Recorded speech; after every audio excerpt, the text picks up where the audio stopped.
আরাফার ময়দানের কাজ শেষ করার পরে হাজিদের কর্তব্য হলো যে এখন সূর্যাস্ত হয়ে গেছে, সূর্যাস্ত হওয়ার মানে হলো যে আরাফার সময়সীমা শেষ সুস্থ ব্যক্তিদের জন্য।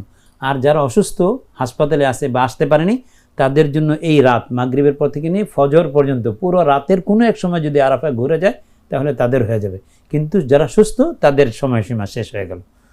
আর আপনি প্যারালাইজড হয়ে হাসপাতালে আসেন বিভিন্ন কারণে, তো আপনাকে যদি এই কথার কথা অ্যাম্বুলেন্সে করে একটু আরাফার ময়দান ঘুরিয়ে আনা হলো এই রাতের মধ্যে, যেই রাতে সবাই চলে যাবে মুজদালিফায়, এই রাত ফজরের আগ পর্যন্ত 10 তারিখের ফজরের আগ পর্যন্ত যদি একটু ঘুরিয়ে আনা হয় তাহলে আপনার হজ হয়ে যাবে।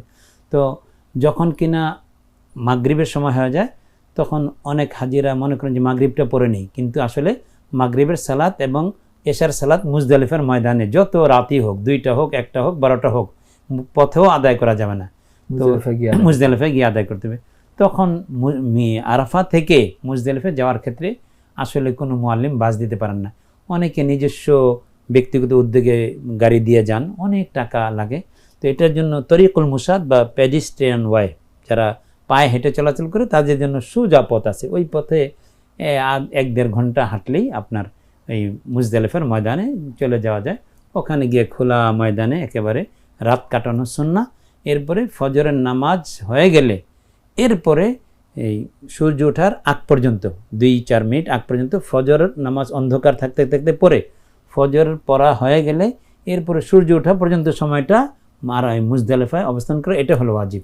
অনেকে ভুল বুঝি যে রাতে থাকাটা বুঝি ওয়াজিব মনে করি, এই জন্য ফজর নামাজ না পড়ে যে রাতে তো থাকা হয়ে গেছে আমরা মিনায় চলে যাই, শয়তানকে কঙ্কর মারতে হবে, এটা একটা ভুল ধারণা।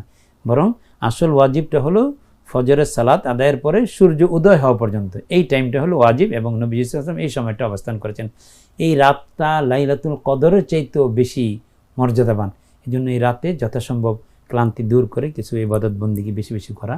আর আল্লাহর কাছে আসলে হজটা তো নিজের মনকে আল্লাহর কাছে সঁপে দেওয়ার নাম, এই জন্য জায়গার ভিন্নতা হলেও অনুভূতি একই থাকবে যে আমি আমার রবকে পাওয়ার জন্য এসেছি, তিনি যখন আমাকে যেখানে ডাকবেন আমি সেখানে গিয়ে তাকে পাওয়ার জন্য হাজির হব।